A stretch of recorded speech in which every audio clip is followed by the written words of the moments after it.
Получить справку о состоянии здоровья водителям стало сложнее. Об этом в ходе прямой линии в общественной приемной главы Коми посетовали дозвонившиеся.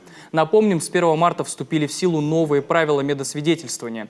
Теперь при обнаружении у гражданина определенных заболеваний придется сдавать дополнительный анализ, а именно маркеры на хроническое злоупотребление алкоголем. Зам главного врача республиканского наркодиспансера отметил, что мера нужна, чтобы ужесточить контроль за теми, кто садится за руль нетрезвым.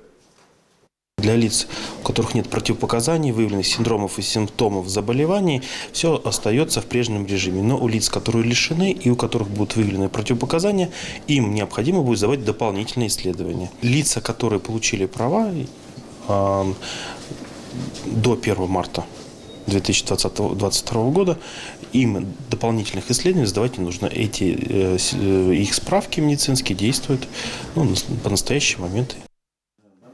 Ужесточили контроль за выдачей оружия. Теперь пройти медосвидетельствование можно только в государственных лечебных учреждениях, где есть лицензия на такую услугу. В процедуру входят психиатрическое заключение, химико-токсикологические исследования наличия наркотических средств, психотропных веществ в организме.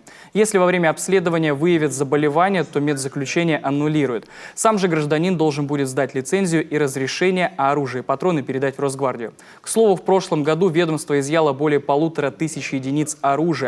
В этом уже более 400.